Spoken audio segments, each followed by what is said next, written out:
नमस्कार दोस्तों, कैसे हैं आप लोग। आई होप कि आप लोग अच्छे होंगे। आज मैं इतिहास का वीडियो लेकर आई हूँ जो कि प्राचीन भारत से है। प्राचीन भारत के कुछ महत्वपूर्ण प्रश्नों को इस वीडियो में कवर करने की कोशिश की गई है। इसके बाद मध्यकालीन भारत से कुछ प्रश्नों का दूसरा सेट होगा और उसके बाद आधुनिक भारत का वीडियो बनेगा। तो इस तरह हमारा इतिहास का सीरीज चलेगा, तो आप लोग वीडियो को देखते रहिए। ये सारे प्रश्न सभी एग्जाम के लिए है, चाहे वो एनटीपीसी हो या यूपीएससी हो या एसएससी हो, सभी एग्जाम के लिए महत्वपूर्ण वीडियो है। ये वीडियो प्राचीन भारत का पहला सेट है और इसमें लगभग 101 प्रश्न को समाहित किया गया है और ये सारे प्रश्न वन लाइनर हैं। तो वीडियो को देखते रहिए और वीडियो पसंद आए तो लाइक करना न भूलिए। चलिए देखते हैं पहला प्रश्न। पहला प्रश्न है, हड़प्पा सभ्यता का सर्वाधिक मान्यता प्राप्त काल है वो है 2500 ईसा पूर्व से 1750 ईसा पूर्व तक। सिंधु सभ्यता का सर्वाधिक उपयुक्त नाम है वो है हड़प्पा सभ्यता। थर्ड क्वेश्चन, सिंधु घाटी की सभ्यता में घोड़े के अवशेष कहाँ से मिले हैं? तो वो सुरकोटदा से मिले हैं। सुरकोटदा जो कि गुजरात में है। सिंधु घाटी स्थल कालीबंगन किस प्रदेश में है? वो राजस्थान में है कालीबंगन। किस पदार्थ का प्रयोग हड़प्पा कालीन मुद्राओं में मुख्य रूप से किया गया था? इसका आंसर है सेल खड़ी का प्रयोग। हड़प्पा सभ्यता किस युग की थी? हड़प्पा सभ्यता कांस्य युग की थी। सिंधु घाटी सभ्यता के लोगों का मुख्य व्यवसाय व्यापार था। अगला प्रश्न, हड़प्पा वासी किस वस्तु के उत्पादन में अग्रणी थे? तो ये कपास के उत्पादन में अग्रणी थे, यानी कपास के उत्पादन में आगे थे। किस विद्वान ने हड़प्पा सभ्यता की खोज की थी? इनका नाम है दयाराम साहनी और माधव स्वरूप वत्स। इन्होंने 1921 में हड़प्पा सभ्यता की खोज की। अगला प्रश्न, सिंधु सभ्यता का पतन नगर कौन सा था? इसका आंसर है लोथल, जो कि गुजरात में है। पैमानों की खोज ने यह सिद्ध कर दिया कि सिंधु घाटी के लोग माप और तौल से परिचित थे। यह खोज कहाँ हुई थी? तो यह लोथल में हुई थी। मोहनजोदड़ो कहाँ स्थित है? मोहनजोदड़ो सिंध प्रांत के लड़काना में, जो कि पाकिस्तान में स्थित है। नेक्स्ट, हड़प्पा सभ्यता के अंतर्गत हल से जोते गए खेत का साक्ष्य कहाँ से मिलता है? इसका आंसर है कालीबंगा से, जो कि राजस्थान में है। ये वाला प्रश्न अभी हाल ही में जो 27 दिसंबर को बिहार पीसीएस का पीटी हुआ था, उसमें ये वाला प्रश्न पूछा गया था। नेक्स्ट, सिंधु सभ्यता की मुद्रा में किस देवता के समतुल्य चित्रांकन मिलता है? इसका आंसर है आधे शिव का। मांडा किस नदी के किनारे स्थित था? इसका आंसर है चेनाब नदी के किनारे। नेक्स्ट, हड़प्पा में एक उन्नत जल प्रबंधन प्रणाली का पता चलता है, या कहाँ है? या धौलावीरा में है। हड़प्पा के मिट्टी के बर्तन पर सामान्यतः किस रंग का प्रयोग हुआ था? इसका आंसर है लाल रंग का। हड़प्पा और मोहनजोदड़ो की पुरातात्विक खुदाई के प्रभारी थे, इनका नाम था सर जॉन मार्शल। अगला प्रश्न है, रंगपुर जहां हड़प्पा की समकालीन सभ्यता थी वो है सौराष्ट्र में। हड़प्पा कालीन लोगों ने नगरों में घरों के विन्यास के लिए कौन सी पद्धति अपनाई थी? इसका आंसर है ग्रिड पद्धति। अगला प्रश्न है, हड़प्पा वासी किस धातु से परिचित नहीं थे? ये लोहा से परिचित नहीं थे। कपास का उत्पादन सबसे पहले सिंधु क्षेत्र में हुआ, जिसे ग्रीक या यूनान के लोग किस नाम से पुकारा? तो ये लोग ग्रीक और यूनान के लोग कपास को सिंडन के नाम से पुकारा। किस हड़प्पा कालीन स्थल से नृत्य मुद्रा वाली स्त्री की कांस्य मूर्ति प्राप्त हुई? तो वो मोहनजोदड़ो से प्राप्त हुई। अगला प्रश्न है, किस हड़प्पा कालीन स्थल से पुजारी की प्रस्तर मूर्ति प्राप्त हुई है? ये भी मोहनजोदड़ो से ही प्राप्त हुई है। स्वतंत्रोत्तर भारत में सबसे अधिक संख्या में हड़प्पा युगीन स्थलों की खोज किस प्रांत में हुई? तो ये गुजरात में हुई। किस पशु के अवशेष सिंधु घाटी की सभ्यता में प्राप्य नहीं है? इसका आंसर है गाय, यानी सिंधु घाटी सभ्यता में गाय के अवशेष का पता नहीं चलता। अगला प्रश्न है, सिंधु सभ्यता के लोग विश्वास करते थे मातृशक्ति में। सिंधुकालीन मोहरों पर किस पशु के आकृति का अंकन मिलता है? इसका आंसर है एक श्रृंगी बैल का। मोहनजोदड़ो की कौन सी इमारत सबसे बड़ी मानी जाती है? इसका आंसर है विशाल अन्नागढ़ या धान कोठर। ये अनाज रखने की जगह होती थी। नेक्स्ट, युगल समाधान का साक्ष्य किस हड़प्पा कालीन स्थल से मिला था? इसका आंसर है लोथल। हड़प्पावासी किन किन धातुओं का आयात करते थे? तो वे करते थे चांदी, टीन, सोना, लाजवर्द आदि का। हड़प्पा कालीन लोग लाजवर्द का आयात किस जगह से करते थे? इसका आंसर है हिंदू कुश क्षेत्र के बदखसा से। नेक्स्ट, अफगानिस्तान में स्थित हड़प्पा कालीन स्थल थे कहाँ? मुंडीगाक, सुरतोगोई और देहमोरा सिंधु डई आदि। नेक्स्ट, सिंधु घाटी सभ्यता के बंदरगाह स्थल थे लोथल और सुतकागेंडोर, अल्लाहदीनो, बालाकोट, कुंतासी और धौलावीरा आदि। मोहनजोदड़ो से प्राप्त पशुपति शिव यानी आद्य शिव मोहर में किन किन जानवरों का अंकन हुआ है? वो हुआ है बाघ, हाथी, गैंडा, भैंसा, हिरन आदि का। किस सिंधुकालीन स्थल से एक ईंट पर बिल्ली का पीछा करते हुए कुत्ते के पंजों के निशान मिले हैं? इसका आंसर है वो चनहुद्रो से मिले हैं। किस हड़प्पाकालीन स्थल से प्राप्त जार पर चोंच पर मछली, दबाई चिड़िया एवं पेड़ के नीचे खड़ी लोमड़ी का चित्रांकन मिलता है जो पंचतंत्र के लोमड़ी की कहानी के सदृश है? तो इसका आंसर है वो लोथल। नेक्स्ट, मोहनजोदड़ो की खोज किसने की थी? इनका नाम है राखल दास बनर्जी। इन्होंने 1922 में मोहनजोदड़ो की खोज की थी। हड़प्पा किस नदी के किनारे था? यानी हड़प्पा किस नदी के किनारे था? वो रावी नदी के किनारे। बनवाली नामक हड़प्पाकालीन स्थल आधुनिक किस राज्य में स्थित है? वो हरियाणा में स्थित है। पूर्व वैदिक या ऋग वैदिक संस्कृति का काल किसे माना जाता है?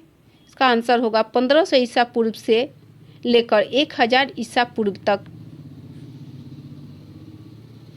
नेक्स्ट, ऋग वैदिक संस्कृति का काल किसे माना जाता है? इसका आंसर है 1000 ईसा पूर्व से लेकर 600 ईसा पूर्व तक। आर्य शब्द का शाब्दिक अर्थ है श्रेष्ठ या कुलीन। नेक्स्ट, तंबाकू का ज्ञान वैदिक लोगों को था या नहीं? तो नहीं, यानी तंबाकू का ज्ञान वैदिक लोगों को नहीं था। नेक्स्ट प्रश्न, उत्तर वैदिक काल के वेद विरोधी और ब्राह्मण विरोधी धार्मिक अध्यापकों को किस नाम से जाना जाता था? तो इन्हें श्रमण के नाम से जाना जाता था। वैदिक गणित का महत्वपूर्ण अंग है शुल्ब सूत्र। किस वेद में प्राचीन वैदिक युग की संस्कृति के बारे में सूचना दी गई है? इसका आंसर है ऋग्वेद में। वेदों की संख्या कितनी है? तो वेदों की संख्या 4 है। कौन कौन सी? ऋग्वेद, यजुर्वेद, सामवेद और अथर्ववेद। उत्तर वैदिक काल में लिखित ग्रंथ का सही क्रम क्या है? तो इसका सही क्रम है वेद, ब्राह्मण, आरण्यक और उपनिषद। नेक्स्ट, कौन से 3 वेद संयुक्त रूप से त्रयी या वेद त्रयी कहलाते हैं? ये है ऋग्वेद, यजुर्वेद व सामवेद। भारत के राज्य चिन्ह में प्रयुक्त होने वाला शब्द सत्यमेव जयते किस उपनिषद से लिया गया है? इसका आंसर है मुंडकोपनिषद से। ऋग वैदिक आर्यों का मुख्य व्यवसाय क्या था? तो इनका मुख्य व्यवसाय पशुपालन था। भारतीय संगीत का आदि ग्रंथ कहा जाता है? इसका आंसर होगा सामवेद को। प्रथम विधि निर्माता कौन था? ये मनु थे। कृष्ण भक्ति का प्रथम और प्रधान ग्रंथ है वो है श्रीमद् भागवत गीता। ऋग्वेद में संपत्ति का प्रमुख रूप क्या है? वो है गोधन यानी गाय। ऋग्वेद के किस मंडल में सूत्र का उल्लेख पहली बार मिलता है? इसका आंसर है 10वें मंडल में। पुराणों की संख्या कितनी है? तो पुराणों की संख्या 18 है।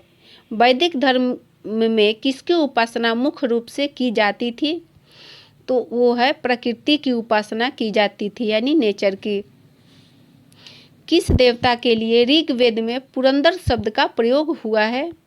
तो ये इंद्र भगवान के लिए पुरंदर शब्द का उपयोग हुआ है। शुल्ब सूत्र किस विषय से संबंधित पुस्तक है? तो वह ज्योमिति से संबंधित पुस्तक है। अष्टोमा सदगम्य कहाँ से लिया गया है? तो यह ऋग्वेद से लिया गया है। आर्य भारत में आए और सबसे पहले बसे थे कहाँ पे? पंजाब में। वेदों को अपौरुषीय क्यों कहा गया है? क्योंकि वेदों की रचना देवताओं द्वारा की गई है। नेक्स्ट, वैशेषिक दर्शन के प्रतिपादक है, इसका आंसर है उलूक कनाद।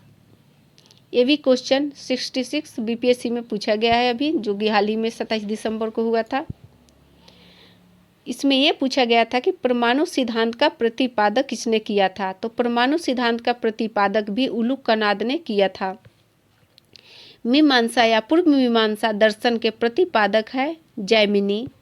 वेदांत या उत्तर मीमांसा दर्शन के प्रतिपादक है वो है बदरायन। ऋग्वेद का कौन सा मंडल पूर्णतः सोम को समर्पित है? इसका आंसर है 9वां मंडल। नेक्स्ट, प्रसिद्ध 10 राजाओं का युद्ध दशराज युद्ध किस नदी के तट पर लड़ा गया? इसका आंसर है पौरुषनी नदी के तट पर। धर्मशास्त्र में भू राजस्व की दर क्या थी? वो थी 1/6। 800 ईसा पूर्व से 600 ईसा पूर्व का काल किस युग से जुड़ा है? इसका आंसर है ब्राह्मण युग से। किस काल में अछूत की अवधारणा स्पष्ट रूप से उदित हुई? इसका आंसर है धर्मशास्त्र के काल में। एशिया माइनर, अगला प्रश्न, एशिया माइनर स्थित बोगजोकोई का महत्व इसलिए है कि वहाँ अभिलेख प्राप्त हुए हैं। उसमें 4 वैदिक देवताओं इंद्र, वरुण, मित्र, नासत्य आदि का उल्लेख मिलता है। गायत्री मंत्र देवी सावित्री को संबंधित किस पुस्तक में मिलता है? इसका आंसर है ऋग्वेद में। न्याय दर्शन को प्रचारित किया था किसने? गौतम ने। प्राचीन भारत में निष्क से जाने जाते थे स्वर्ण आभूषण, यानी स्वर्ण आभूषण को निष्क के नाम से जाना जाता था। योग दर्शन के प्रतिपादक है पतंजलि। उपनिषद पुस्तकें है दर्शन पर।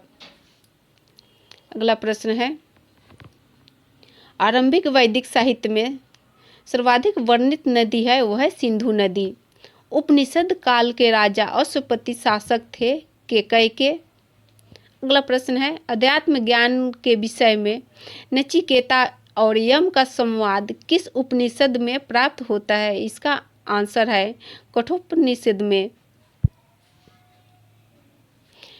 नेक्स्ट, वैदिक नदी कुंभा जो कि काबुल में है का स्थान कहाँ निर्धारित होना चाहिए? इसका आंसर है अफगानिस्तान में। कपिल मुनि द्वारा प्रतिपादित दार्शनिक प्रणाली है सांख्य दर्शन। अगला प्रश्न है, भारत के किस, यहाँ मिस्टेक हो गया है थोड़ा गलती से, भारत के किस स्थल की खुदाई से लौह धातु के प्रचलन के प्राचीनतम प्रमाण मिले हैं? इसका आंसर है अंतरंजी खेरा। नेक्स्ट, किस वेद का संकलन ऋग्वेद पर आधारित है? इसका आंसर है सामवेद का। कर्म का सिद्धांत संबंधित है मीमांसा से। चरक संहिता नामक पुस्तक किस विषय से संबंधित है? इसका आंसर है चिकित्सा से संबंधित है। यज्ञ संबंधी विधि विधानों का पता चलता है यजुर्वेद से। वैदिक युगीन सभा, इसका आंसर होगा मंत्री परिषद थी। नेक्स्ट, वैदिक युग में प्रचलित लोकप्रिय शासन प्रणाली थी। इसका आंसर है गणतंत्र। सबसे प्राचीन वेद कौन सा है? वो है ऋग्वेद। कौन भारतीय दर्शन के आरंभिक विचारधारा है? वो है सांख्य। नेक्स्ट, सांख्य, योग, न्याय, वैशेषिक, मीमांसा और वेदांत, इन 6 भिन्न भारतीय दर्शनों की स्पष्ट रूप से अभिव्यक्ति हुई है। आंसर होगा वैदिक युग में। वह दस्तकारी कौन सी है जो आर्यों द्वारा व्यवहार में नहीं लाई गई थी? वो दस्तकारी है लुहार या लुहारगिरी। ऋग्वेद के किन 6 मंडलों को वंश मंडल या गोत्र मंडल कहा जाता है? इसका आंसर है दूसरे मंडल के 7वें मंडल तक। अगला प्रश्न, किस मंडल में जादुई माया और वशीकरण का वर्णन मिलता है? वो मिलता है अथर्ववेद में। कौन सा वेद अंशतः गद्य के रूप में भी रचित है? वह है यजुर्वेद। नेक्स्ट, आर्य भारत में संभवतः आए मध्य एशिया से। अगला प्रश्न, सभा और समिति प्रजापति की 2 पुत्रियां थी का उल्लेख किस वेद में मिलता है? इसका आंसर है अथर्ववेद में मिलता है। नेक्स्ट, ऋग वैदिक युग की प्राचीनतम संस्था कौन सी थी? इसका आंसर है विदथ। एंड लास्ट प्रश्न, ब्राह्मण ग्रंथों में सर्वाधिक प्राचीन ग्रंथ कौन है? इसका आंसर है शतपथ ब्राह्मण। तो फ्रेंड्स, ये हमारा प्राचीन भारत से पहला सेट था। वीडियो कैसा लगा कमेंट में ज़रूर बताइए। वीडियो देखने के लिए बहुत बहुत धन्यवाद आपका।